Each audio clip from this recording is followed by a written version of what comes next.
আলোতে দক্ষিণ এশিয়াতে বিএনপি সবচেয়ে বৃহৎ দল আছে।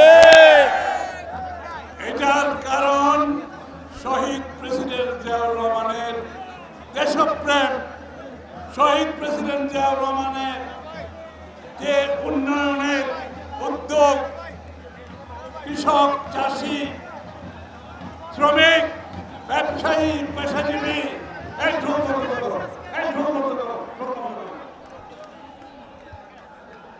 সবাইকে নিয়ে যে বাংলাদেশ, সবাইকে নিয়ে বাংলাদেশ। এর আগে বাংলাদেশ ছিল একটি বস্তি, সবাইকে নিয়ে বাংলাদেশ।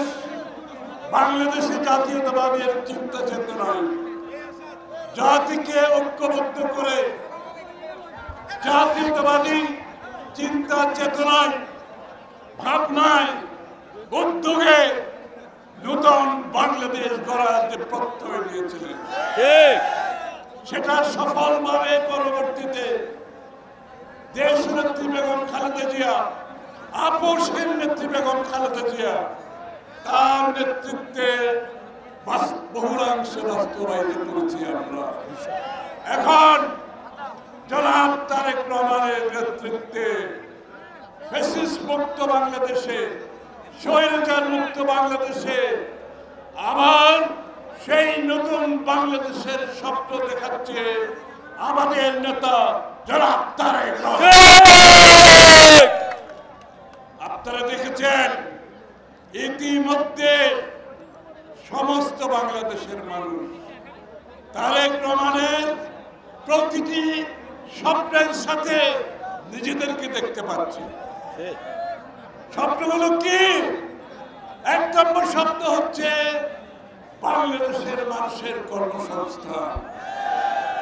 তারেক রহমান সাহেব বলেছেন, ক্ষমতায় দেশের মানুষ যদি আমাদেরকে সরকারের দায়িত্ব দেয়, প্রথম 18 মাসে 1 কোটি মানুষের চাকরির ব্যবস্থা করা হবে। চাকরি করবে, ব্যবসা করবে, দেশে কর্মসংস্থান, বাইরে কর্মসংস্থান, সবকিছুর পরিকল্পনা ইতিমধ্যে সমাপ্তি হয়েছে। বাংলাদেশের মানুষের প্রাথমিক চিকিৎসা, বিনা পয়সায় প্রাথমিক চিকিৎসার জন্য সব ধরনের কার্যক্রম শেষ হয়েছে। অর্থাৎ আগামীতে যখন বিএনপি যদি দায়িত্ব পায়, সাধারণ মানুষের প্রাথমিক চিকিৎসার জন্য পকেট থেকে কোনো পয়সা খরচ করতে হবে না। বাংলাদেশের মানুষের জন্য শিক্ষার ক্ষেত্রে প্রয়োজনীয় বিনিয়োগের মাধ্যমে শিক্ষা এবং দক্ষতা বাড়ানোর জন্য, দক্ষ কর্মজীবী তৈরির জন্য বিশাল বিনিয়োগের প্রস্তুতি নেওয়া হয়েছে। বাংলাদেশে কামার, কুমার, তাঁতি থেকে শুরু করে গ্রামে গ্রামান্তরে যারা কাজ করছে তাদের জন্য বিশাল প্রকল্প হাতে নেওয়া হয়েছে। তারা তাদের বাড়িতে বসে পণ্য তৈরি করে বিদেশে রপ্তানি করার ব্যবস্থা করা হবে।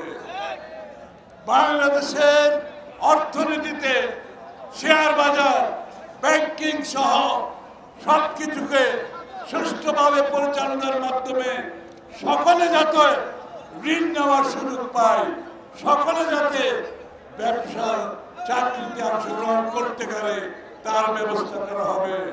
এই স্লোগানটি হচ্ছে শুধুমাত্র রাজনীতিকে গণতন্ত্রের নয়, অর্থনীতিকে গণতন্ত্রায়ন করতে হবে। অর্থাৎ অর্থনীতিকে গণতন্ত্রায়ন করে বাংলাদেশের প্রত্যেকটি মানুষ যাতে আগামী বাংলাদেশের অর্থনীতিকে উন্নয়নে সহযোগিতা করতে পারে, অংশগ্রহণ করতে পারে, নিজেদের জীবনযাপনের মান উন্নয়ন করতে পারে। এটা হবে আগামী বাংলাদেশ তারেক রহমানের নেতৃত্বে। আরো অনেক প্রকল্প হাতে নেওয়া হয়েছে, সময়ের অভাবে বলছি না। এখন প্রথম কাজ হবে আমাদের কি? গণতন্ত্র ফিরিয়ে আনা। গণতন্ত্র ফিরিয়ে আনতে হলে নির্বাচনের মাধ্যমে নির্বাচিত সংসদ সরকার গঠন করতে হবে। জনগণের মালিকানা ফিরিয়ে দিতে হলে সুষ্ঠু নির্বাচন দিতে হবে। জনগণের মালিকানার মাধ্যমে আগামীর বাংলাদেশ জনপ্রতিনিধিত্বশীল বাংলাদেশ, জনপ্রতিনিধিত্বশীল সংসদের মাধ্যমে আমাদের দেশের মানুষের না বলা কথাগুলো বলতে পারবে, যেমন এখন কেউ বলতে পারছে না। তাই প্রথমে গণতন্ত্রের পুনঃপ্রবর্তন নির্বাচনের মাধ্যমে, এই নির্বাচনকে কেউ যদি বাধাগ্রস্ত করতে চায়, এই নির্বাচনকে বাধাগ্রস্ত করার অর্থ হলো গণতন্ত্রকে বাধাগ্রস্ত করা। এই নির্বাচনকে বন্ধ করার অর্থ হলো বাংলাদেশের মানুষের মালিকানা বন্ধ করে দেওয়া। এই নির্বাচনকে বন্ধ করার অর্থ হলো আগামীতে বাংলাদেশের মানুষের গণতান্ত্রিক রাজনীতিক সাংবিধানিক অধিকারের পথে বন্ধ সৃষ্টি করা।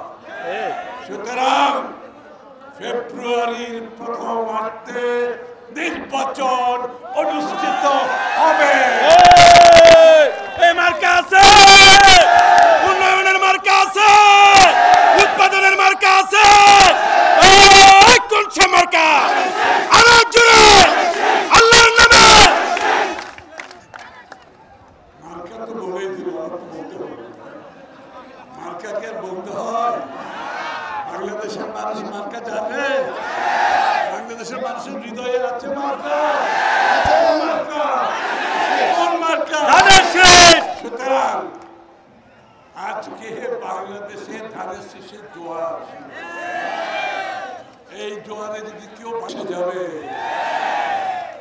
আমরা চাই একটা সুষ্ঠু নির্বাচন। দেশের মানুষ যাকে ইচ্ছে নির্বাচিত করতে পারে। এখন কেউ যদি মনে করে তারা নির্বাচিত হতে পারবে না, এই জন্য নির্বাচন হওয়ার প্রয়োজন নাই, সেটা তাদের সমস্যা।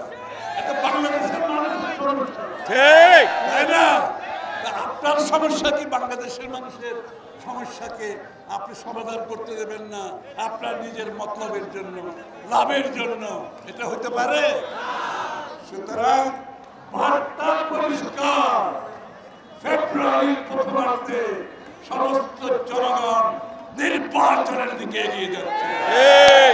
আপনাদেরকে গ্রামে গঞ্জে যেতে হবে। তারেক রহমানের নির্দেশিত খাল কাটার প্রকল্প নিতে হবে। প্রত্যেকটি এলাকায় যত খাল আছে ইনশাআল্লাহ আমরা খালগুলো কেটে আগামীতে পানি নিষ্কাশন, সেচ, যানবাহন, মৎস্য চাষ এর মাধ্যমে জলাবদ্ধতা সবার সমাধান হবে ইনশাআল্লাহ।